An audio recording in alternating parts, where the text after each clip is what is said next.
Dalam rangka memperingati Hari Karantina ke-146, pameran dan bazar sembako digelar di halaman kantor karantina Indonesia, Provinsi Kalimantan Tengah, yang berlokasi di Jalan Geobos kilometer 5 Palangkaraya. Kegiatan ini dibuka oleh Wakil Gubernur Kalimantan Tengah, Edi Pratowo. Acara yang dibuka oleh Wakil Gubernur Kalimantan Tengah, Edi Pratowo, yang dihadiri mewakili gubernur ditandai dengan pelepasan burung merpati sebagai tanda dimulainya kegiatan. Selanjutnya, Edi Pratowo meninjau berbagai stand pameran yang menampilkan produk-produk lokal. Dalam sambutannya, Edi Pratowo mengapresiasi digelarnya pameran dan bazar ini yang bertujuan untuk memberikan kesempatan kepada masyarakat membeli kebutuhan pokok dengan harga yang terjangkau. Kegiatan ini merupakan salah satu upaya untuk mengapresiasi dan merayakan peran penting Badan Karantina Provinsi Kalimantan Tengah dalam menjaga kualitas dan keamanan hasil pertanian dan pangan di wilayah tersebut. Wakil Gubernur Edi Pratowo turut menyambut antusiasme masyarakat dalam memanfaatkan pameran dan bazar ini untuk memperoleh bahan pangan dengan harga terjangkau. Tadi harganya mungkin lebih murah ya, mungkin ada subsidi juga saya kira. Tapi yang lebih penting adalah masyarakat juga bisa melihat, nah ini kan hasil produk-produk yang sebenarnya juga kalau masyarakat mau berbuat dengan memanfaatkan lahan pekarangan, ya tadi ada kayak cabai juga kan, lombok bisa aja ditanam. Kemudian tadi kita juga melihat tadi produk yang dikeluarkan oleh di kilometer berapa tadi? Petani kilometer 48 ya.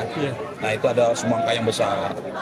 Saya kira itu bentuk kemauan ya, bahwa bertani itu kalau kita tekuni berarti bisa menghasilkan hasil yang luar biasa juga kan. Tapi yang pasti kegiatan hari ini kita apresiasi dan kita berterima kasih kepada Balai Karantina ya, kelas 2 Palangkaraya ini yang bisa melaksanakan kegiatan ini dan sekaligus dapat selamat tahun ke-146. Kemudian tadi Pak di depan kan ditunjukkan berbagai produk yang daerah yang ekspor juga, itu gimana Pak? Kan ini kan sebenarnya kan Kalteng ini kaya dengan potensi sumber daya alam, potensi dengan flora dan faunanya ya. Kemudian diekspor yang barang-barang seperti produk dari kita ini kan menggambarkan bahwa sebenarnya ini memiliki nilai ekonomis, nilai jual yang baik ya. Karena kebutuhan barang-barang ini bisa dipesan oleh luar negeri kan gitu, bisa diekspor intinya gitu. Nah artinya apa? Berarti kita ya bisa aja mengembangkan, menggeluti dunia itu gitu kan. Ya misalnya dengan membudidayakan kayak tanaman-tanaman akuatik tadi ya, itu kan bisa kita budidaya kan. Nah kalau masyarakat mau, dinas teknis kita bisa membina dengan baik, pembinaan kan pasti ada. Ya pasti ini juga menjadi sebuah usaha yang bisa memberikan nilai ekonomis buat masyarakat, penghasilan gitu. Ya, saya kira ke depan kita terus eksplor ya potensi yang kita miliki untuk bisa kita pasarkan ke luar. Gitu. Nah, dan Badan Karantina sangat baik karena ini kan legacy untuk produk yang kita hasilkan ini aman atau tidak kan gitu kan, memenuhi standar apa tidak, itulah ya, saya kira itu. Pak, untuk mendukung ekspor Pak, pelabuhan sama bandara kita gimana Pak, dorongannya percepatan supaya kita bisa mungkin langsung ekspornya dari Kalteng sendiri? Ya kita kan tentu berharap barang-barang seperti ini kan harus memenuhi pangsa pasar, kebutuhannya juga semakin besar, ya kan itu kan. Kalau kebutuhan besar, permintaan besar, secara otomatis juga kita harus menyiapkan juga infrastruktur yang ada, ya, membuka jalur yang bisa langsung. Selama ini mungkin kan Pak Dirmannya kita melalui Jakarta ya, ke karantina Jakarta, Surabaya, Jakarta. Nah jadi kan, tapi kalau kita ingin membuat secara langsung, kontrak langsung begitu ya bisa saja. Tapi aksesnya juga harus kita lakukan. Pemerintah sekali lagi, pemerintah Provinsi Kalimantan Tengah selalu berusaha ya supaya akses-akses seperti ini bisa kita buka jalur langsung. Ya kemarin melalui Expo Cina ASEAN itu juga salah satu bentuk yang kita tampilkan kemarin di sana itu ya. Kita membuka jalur-jalur perdagangan ya kan, misi-misi perdagangan supaya China juga bisa tertarik dengan hal-hal yang kita miliki, potensi sumber daya alam yang kita miliki. Jadi bukan hanya ini, tapi produk-produk turunan yang lainnya seperti pertambangan, ya, kemudian hasil-hasil yang lainnya juga. Gitu. Kepala Badan Karantina Provinsi Kalimantan Tengah, Sudirman, mengatakan bahwa ia berharap dalam memperingati Hari Karantina ke-146 di Provinsi Kalimantan Tengah, pihaknya bekerja sama dengan berbagai pihak untuk menyediakan berbagai kebutuhan pokok dengan harga yang terjangkau. Terkait dengan bazar hari ini, memang ini adalah merupakan satu rangkaian kegiatan dalam rangka Hari Karantina ke-146 di Provinsi Kalimantan Tengah. Dan ini juga memang sesuai dengan harapan kami tentang bazar ini, mungkin masyarakat juga bisa membeli harga sembako murah lah, terutama untuk 4 kebutuhan makan pokok lah, apa itu kan, ada beras, ada gula, ada minyak, ada telur, tepung dan lain sebagainya lah, banyak di situ yang kita coba fasilitasi. Dan kami bekerja sama memang dengan dari Bulog, kemudian juga dari Hypermart, dari Agroboga, kemudian dari distributor telur, dan Dharma Wanita juga di sini menyiapkan bahan hasil-hasil produksi dari Kalimantan Tengah ini. Kemudian juga ada UMKM yang turut berpartisipasi dalam kegiatan bazarnya. Nah, itu yang mungkin kegiatan dengan bazar. Ada subsidi yang diberikan kah di sini? Subsidi ya kita mungkin bahasanya lah menurunkan harga saja lah, bukan subsidi lah. Menurunkan harga dari harga pasar ke harga yang terjangkau lah. Itu aja. Kalau bicara subsidi kan terlalu besar lah kalau ke subsidi. Kita menurunkan harga dari harga pasar ke harga yang mungkin ya di bawah standar pasar yang biasa. Gitu. Ini masyarakat umum ya Pak ya, terbuka atau Ya, ada undangan khusus tidak ada. sekitar sini? Kita ajak warga di sekitar kantor ini dan seluruh masyarakat yang ada di Kota Palangkaraya lah pada umumnya, sehingga kita bisa dalam konteks bazar ini juga kita bisa mengedukasi kepada masyarakat tentang lembaga Badan Karantina Indonesia yang baru ini, bagaimana peran dan tugas dan fungsinya, sehingga bisa semua membantu dari aspek-aspek perkarantinaan.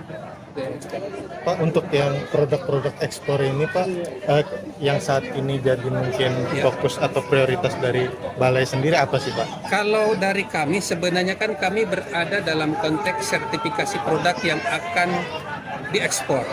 Ya, kemudian juga memang tidak hanya kita mensertifikasi produk di hilir, tetapi kita juga bagaimana ketelusuran produk itu. Karena di luar negeri, bahwa produk yang akan diminta oleh pasar internasional itu harus ketelusuran. Sistem budidayanya, sistem pengendalian hama penyakitnya, kemudian juga sistem panennya seperti apa, sehingga pangan atau produk yang diekspor harus sesuai dengan standar-standar negara pengimpornya. Itu yang diinikan. Jadi kita karantina terutama juga masalah penyakit sih.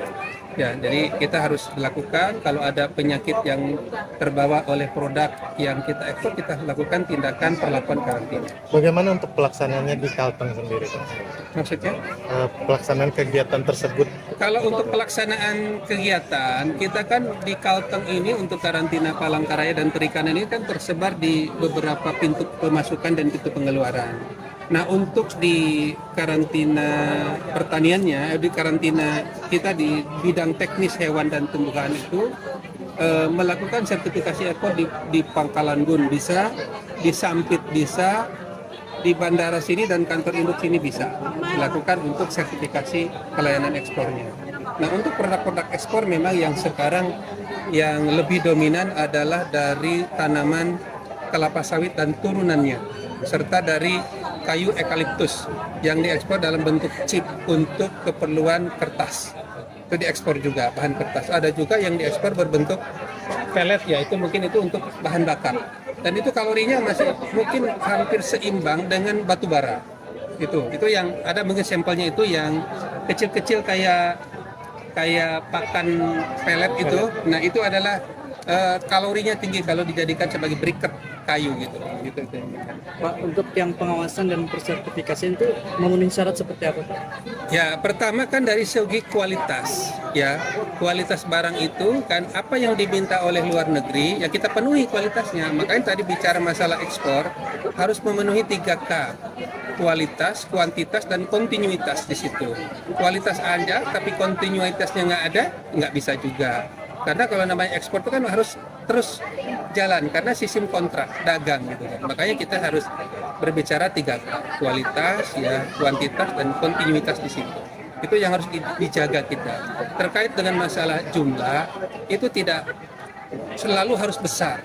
Karena pangsa pasar ini kan ada yang kecil, ada yang besar. Terutama kalau untuk tanaman-tanaman air itu kan tidak banyak juga di ini kan. Karena mereka juga di sana hobi terhadap barang-barang yang dari Indonesia itu ya. Kalau untuk produk ikan tadi kan sudah banyak juga yang ditampilkan dan dijelaskan sehingga juga semua ini karantina ya mungkin melakukan edukasi kemudian mungkin dalam bahasanya ya klinik ekspor lah. Bagaimana standar-standar ekspor yang harus karantina lakukan sesuai dengan permintaan dari negara tujuan. Itu yang dilakukan. Ya. Paling banyak diekspor kemana Pak? Nah, kalau untuk produk ini lebih banyak kalau yang sawit ini kan ke China, ke Jepang, ya itu yang dominan ya. Yang dominan itu ada juga ya ke India, ya ke Eropa, Amerika juga ada. Cuma yang lebih dominan ke Asia. Ya. Banyak juga Pak ya yang tidak memenuhi standar yang kemudian akhirnya pending dulu nggak dikasih Ya, sertifikat. kalau tidak memenuhi standar, pasti kita tidak akan menerbitkan phytosanitary certificate. Karena kalau kita paksa menerbitkan itu tanpa memenuhi standar, pasti nanti ada namanya NNC dari negara tujuan. Itu dikembalikan.